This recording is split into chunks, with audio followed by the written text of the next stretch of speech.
Hello, good morning. आज के इस क्लास में हम लोग फंक्शन का डोमेन कैसे निकाला जाता है किसी फंक्शन का, तो वो निकालना सीखेंगे। एक एग्जांपल हम लेते हैं। f(x) equals to 2x minus 1 upon x square minus x. यह एक फंक्शन है जिसका वैल्यू दिया हुआ है 2x minus 1 divided by x square minus 1। इस क्वेश्चन को लगाने के कई तरीके हैं। अभी जनवरी में आपका IIT मेंस का पेपर होने वाला है, तो इसको दो अलग अलग तरीके से हम सॉल्व करेंगे और इन दो अलग तरीके से सॉल्व करने के बाद हम कुछ जान पाएंगे कि इसी क्वेश्चन को अगर IIT मेंस में लगाना है तो हम अपना कौन सा IQ पावर यूज करते हैं, और IIT एडवांस में लगाना है तो उसमें हमें क्या करना होता है, हमारी थिंकिंग पावर कितनी होती है। सिलेबस दोनों का एक होता है, क्वेश्चन का पैटर्न अलग होता है और क्वेश्चन के हार्डनेस का लेवल अलग होता है। जैसे f(x) equals to 2x minus 1 divided by x square minus 1 है, तो कहा जाता है कि कोई भी फंक्शन हो उसका डिनोमिनेटर जीरो नहीं हो सकता है। और डोमेन का मतलब आप लोग जानते हैं, इनपुट वैल्यू होता है जिस वैल्यू के लिए ये हमारा फंक्शन डिफाइन हो। तो कोई भी फंक्शन हो उसका डिनोमिनेटर जीरो के बराबर कभी नहीं हो सकता है। अगर कोई भी फंक्शन है या कोई भी नंबर है, उसको अगर आप जीरो से डिवाइड करिए तो ये नॉट डिफाइन होता है, या इसको हम लोग इनफाइनाइट बोलते हैं, या सीधे बोल देते हैं ये नॉट डिफाइन। तो इस कंडीशन में हम लोग क्या करते हैं कि जो डिनोमिनेटर होता है हम कोशिश करते हैं कि डिनोमिनेटर कभी भी जीरो के बराबर ना आए। ये एक जनरल छोटा सा कंसेप्ट है जिसको हम हर जगह यूज करते हैं, चाहे कैसा भी फंक्शन हो। डिनोमिनेटर में किसी भी तरह का फंक्शन हो, अगर वह किसी भी पॉइंट पर अपना वैल्यू जीरो ले रहा है तो हमारा जो मेन फंक्शन है जिसमें ये इन्वॉल्व है, ये फंक्शन हमारा डिफाइन नहीं होता है। तो उन सारे वैल्यू को हम लोग अवॉइड करते हैं, उन सारे वैल्यू को हम लोग हटा देते हैं। आइए मेन टॉपिक पे आते हैं हम लोग कि अगर इसको डिफाइन होना है तो हम लोग एक्स स्क्वायर माइनस एक्स को क्या लिखते हैं, यह जीरो के बराबर नहीं होना चाहिए। अब हम क्या करते हैं, एक्स स्क्वायर माइनस एक्स है तो एक्स हम इससे कॉमन लेते हैं, तो ये हो जाता है x into x minus 1 not equals to zero. यानी x और x माइनस 1 का फैक्टर जीरो के बराबर कभी नहीं होना चाहिए। तो ये किस कंडीशन में जीरो के बराबर नहीं होगा, तो अब हम एक बार x को नॉट इक्वल टू जीरो से कंपेयर करते हैं और एक बार x माइनस 1 को नॉट इक्वल्स टू जीरो से कंपेयर करते हैं। तो एक बार हो जाएगा x not equals to zero, यानी x का वैल्यू हम कभी भी जीरो नहीं रख सकते। दूसरा कंडीशन आ जाएगा x minus 1 not equals to zero, इसका मतलब हो गया x कभी भी 1 के बराबर नहीं होगा। क्योंकि हम लोग IIT JEE में जॉइंट एंट्रेंस एग्जामिनेशन के लिए इसका जो भी डोमेन हम लोगों को निकालना होता है, या जो भी फंक्शन हम लोग पढ़ते हैं वह रियल वैल्यूड फंक्शन होता है। वह क्या होता है, रियल वैल्यूड फंक्शन होता है। रियल वैल्यूड का मतलब उसका domain, range, input, output, codomain सब चीज़ हम लोग रियल नंबर में पढ़ते हैं, इमेजिनरी नंबर में नहीं पढ़ते हैं, इसीलिए इसको रियल वैल्यूड फंक्शन कहा जाता है। तो अब अगर हमें इसका डोमेन लिखना हो, तो क्या क्या आ जाएगा डोमेन, हमारा सारा रियल नंबर आ जाएगा, जितना भी रियल नंबर है वो सारा रियल नंबर आ जाएगा। यानी अगर हम इसका डोमेन अगर लिखें तो डोमेन क्या हो जाएगा, सारा real number except 0 and 1, except 0, 1, इसका डोमेन हो गया। इसका आंसर आप लोग लिख सकते हैं all real number except 0 and 1। ये आपका फंक्शन हो गया और फंक्शन का डोमेन हो गया। डोमेन का मतलब यहाँ पे जो वैल्यू आपके पास आ रहा है वो सबके लिए हमारा फंक्शन डिफाइन होगा।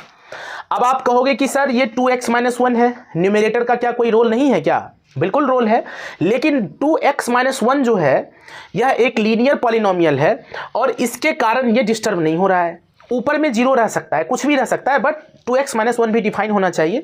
तो 2x माइनस 1 अगर जीरो हो भी जाता है, क्योंकि डर हमें रहता है सिर्फ जीरो होने का, अगर ये जीरो हो भी जाता है तो फंक्शन हमारा जीरो हो जाएगा, लेकिन यह नहीं कहा जाएगा कि फंक्शन हमारा डिफाइन नहीं हो रहा है। इसीलिए इसके न्यूमरेटर में कुछ भी रहे, कोई भी फंक्शन रहे, एक बार ऐसे हम चेक कर लिया करते हैं कि एक्चुअली में दिया क्या हुआ है, और उसी के अकॉर्डिंग हम लोग न्यूमरेटर और डिनोमिनेटर दोनों को देखते हैं। लेकिन डिनोमिनेटर का एक अलग रोल होता है, क्योंकि डिनोमिनेटर में कभी भी 0 नहीं आना चाहिए। और इस तरह से हम इस फंक्शन का डोमेन लिख लेते हैं all real number except 0 and 1। अब आप कहोगे ना, अगर इसको डिटेल में समझना चाहोगे तो इसमें चेक करोगे कि 0 रखते हैं तो क्या होता है। तो आप इसको पॉज करके नोट भी कर सकते हैं अपने कॉपी में, क्योंकि मुझे तो एक्सप्लेन करना है, समझाना है क्वेश्चन को। तो आप वीडियो को पॉज करके इस क्वेश्चन को नोट कर लीजिए। मैं आगे चल रहा हूँ, टेस्ट कर रहा हूँ। जैसे हमारा डोमेन क्या आया है, all real number except 0 and 1, मतलब 0 और 1 इसके डोमेन का पार्ट नहीं होगा, मतलब इसमें x का वैल्यू 0 और 1 नहीं होगा। कहने का मतलब यही हुआ। अब आप क्या करो, किसी को यह लगेगा ना कि सर 0 और 1 ठीक है, आप कैलकुलेशन से तो निकाल लिए, बट प्रैक्टिकली मुझे दिखाइए ये 0 और 1 सेटिस्फाई नहीं कर रहा है। ओके, अब हम क्या करते हैं, x का वैल्यू 0 रखते हैं। तो आप जब इनपुट 0 रखे तो यहाँ पर भी आपको x का वैल्यू 0 रखना होगा, यानी 2 इंटू 0 माइनस 1 डिवाइडेड बाय 0 का स्क्वायर 0 माइनस 0, यानी ये क्या हो जाएगा, 0 माइनस 1 हो जाएगा, 0 माइनस 0 0 हो जाएगा। अभी आपको कुछ देर पहले मैं बताया था कि जब भी फंक्शन के डिनोमिनेटर में 0 आ जाए तो ये फंक्शन हमारा डिफाइन नहीं होता है, यानी 0 पे डिफाइन नहीं हो रहा है। ठीक है, 0 को लेकर हम क्लियर हो गए कि 0 पे डिफाइन नहीं हो रहा है सिस्टम हमारा। उसके बाद हम 1 पे चेक करते हैं कि 1 पे क्या आता है। अब ये 1 पे लाने के लिए हम x का वैल्यू 1 रखते हैं, तो f1 क्या हो जाएगा, 2 इंटू 1 माइनस 1 अपॉन 1 का स्क्वायर 1 माइनस 1, ये फिर से क्या आ गया, 2 माइनस 1 अपॉन 0, यानी 1 अपॉन 0। फिर से ये सिस्टम में 0 आने लगा है, यानी इनपुट 1 डालने पर आउटपुट हमारा 1/0 आ रहा है, यानी डिनोमिनेटर में 0 आ रहा है। अब डिनोमिनेटर में 0 आएगा तो फिर से हमारा फंक्शन डिफाइन नहीं होगा, यानी 1 पे भी क्लियर हो गया। अब आप क्या करिए कि आपको ऐसा लग रहा होगा कि कोई तीसरा वैल्यू भी आ सकता है, नहीं, तीसरा वैल्यू नहीं आएगा, तीसरा वैल्यू नहीं आएगा। आप इसमें चेक कर सकते हैं, ऐसे तो इनफाइनाइट रियल नंबर है, यहाँ पे ढेर सारा रियल नंबर है, तो आप 2 4 10 मान लीजिए, अगर आपके पास समय हो, वक्त हो, चीज़ों को अगर डीपली समझना चाहते हैं तो आप r का ढेर सारा वैल्यू ले लीजिए, 0.1 ले लीजिए, 0.2 ले लीजिए, या आपको ऐसा लग रहा है कि हाँ ये वैल्यू रखने पर 0 आ सकता है तो आप पुट करके देख सकते हैं, कहीं भी 0 नहीं आएगा डिनोमिनेटर में, यानी फंक्शन आपको हर समय डिफाइन ही मिलेगा। यानी डोमेन हमारा आ गया all real number except 0 and 1। कहने का मतलब x का सारा वैल्यू होगा, मतलब सारा रियल नंबर होगा, 0 और 1 को छोड़कर सभी रियल नंबर पे हमारा फंक्शन डिफाइन होगा। ये तो हो गया कि IIT मेंस में अगर ये क्वेश्चन आया, IIT मेंस की मैं बात कर रहा हूँ, IIT मेंस में अगर ये क्वेश्चन आया तो डोमेन 99% बच्चे ऐसे ही निकालते हैं, 99% बच्चे ऐसे ही निकालते हैं। ठीक है, आप भी ऐसे निकाल सकते हैं।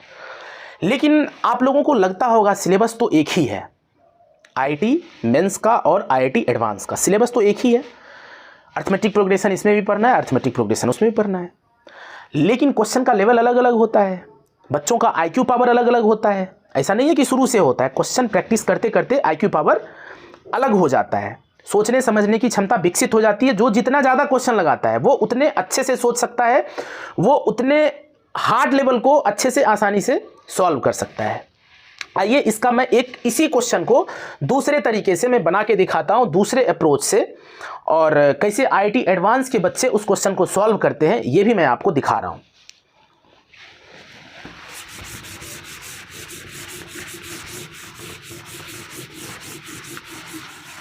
हो सकता है इस क्वेश्चन को मैं अगर सॉल्व कर रहा हूँ तो आपको लगेगा लेंदी है, लेकिन जब किसी भी कंसेप्ट को हम लोग सीखते हैं ना तो सीखने में समय लगता है, वक्त लगता है। वो लेंदी तब होता है ना, लेंदी तब आपको महसूस होना चाहिए जब आप 50 60 100 200 क्वेश्चन कर लिए हों, फिर भी वो बनाने में आपको समय लग रहा है तो इसका मतलब लेंदी हुआ। लेकिन जब आप जैसे ही 150 क्वेश्चन का प्रैक्टिस कर लेते हैं तो वो with in minute, 1 minute 2 minute 3 minute में, क्योंकि होता क्या है जब आप क्वेश्चन सॉल्व कर रहे होते हैं और आपका प्रैक्टिस बहुत अच्छा होता है तो 2 स्टेप पहले का 2 स्टेप बाद का वो दिमाग में आता रहता है, और एक स्टेप हम लोग कॉपी पे पेन से लिखते हैं, बोर्ड पे लिखते हैं, है ना।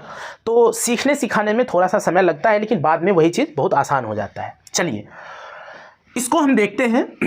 आप लोग ना एक टॉपिक पढ़ेंगे पार्शियल फ्रैक्शन। क्या पढ़ेंगे?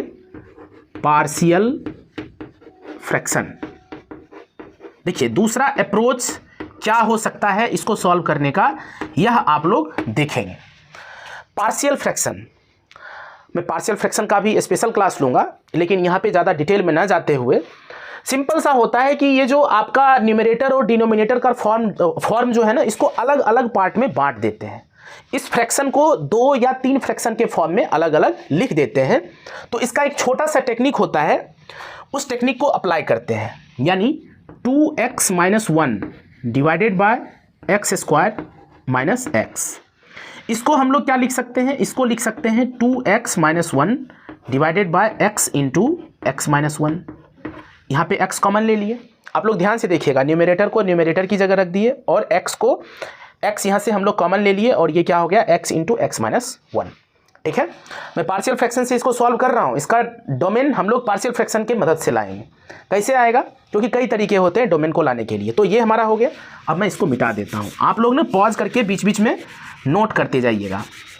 तो इसको अब हम लोग क्या लिख सकते हैं, फिर से मैं इसको भी मिटा दे रहा हूँ, यहाँ पे डायरेक्ट लिख ले रहा हूँ 2x - 1 upon x into x minus 1।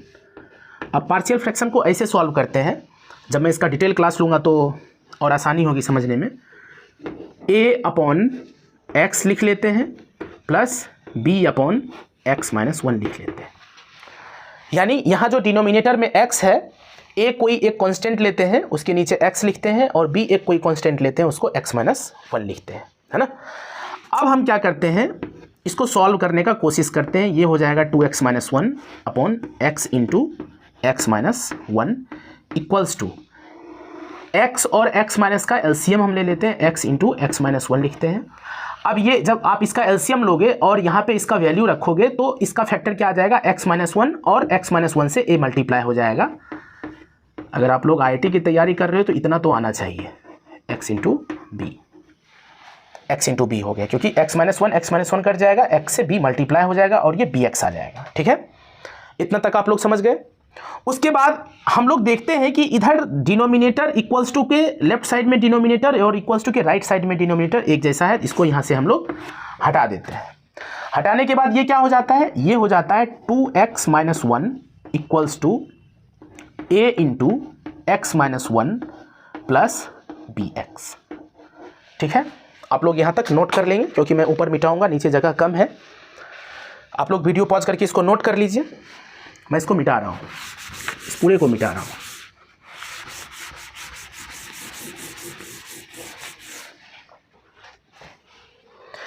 अब क्या हम लिख लेंगे, यहाँ पे लिख लेंगे 2x - 1 इक्वल्स टू, इसको सॉल्व कर लेंगे तो ये हो जाएगा ax minus a plus bx। ठीक है, अब यहाँ पे हम लोग लिखेंगे 2x - 1 इक्वल्स टू, ये x अगर कॉमन ले लेते हैं तो a और b आ जाएगा कॉमन, a और b माइनस a। ठीक है, इतना आप लोगों को समझ में आ गया होगा। अगर समझ में नहीं आए तो आप वीडियो पॉज करके इसको 1-2 बार फिर से रिपीट करके समझ सकते हैं। फिर भी समझ में नहीं आए तो कमेंट बॉक्स में कमेंट भी कर सकते हैं, मैं आपको दोबारा भी बता सकता हूँ, समझा सकता हूँ। तो अब यहाँ पर हम एक चीज़ देख रहे हैं कि x का कॉफिशिएंट यहाँ पर a प्लस बी है और x का कॉफिशिएंट यहाँ पे 2 है, माइनस a है यहाँ पर -1 है। तो इसको कहते हैं ना कंपेयर करना, लेफ्ट हैंड साइड को राइट हैंड साइड से कंपेयर करना। तो जब हम कंपेयर करेंगे तो क्या आ जाएगा, a plus B equals to 2 आ जाएगा, और यहाँ से माइनस a इक्वल्स टू -1 हो जाएगा। यहाँ से माइनस माइनस प्लस हो जाएगा और a बराबर 1 हो गया। अब a बराबर 1 जो है हम इसमें वैल्यू पुट कर देते हैं, तो 1 प्लस b बराबर 2 हो जाएगा और b बराबर क्या हो जाएगा, 2 - 1 यानी 1 आ जाएगा। यानी a बराबर 1 आ रहा है और b बराबर भी 1 आ रहा है। ठीक है, a बराबर 1 आ गया, b बराबर 1 आ गया। अब a बराबर 1 b बराबर 1 को हम लोग यूज कर लेंगे। कहाँ यूज करेंगे वो मैं दिखा रहा हूँ आपको। आप अपने कॉपी पे पीछे नोट किए होंगे, मैं वहीं चल रहा हूँ। आप वीडियो पॉज करके इसको नोट भी कर सकते हैं।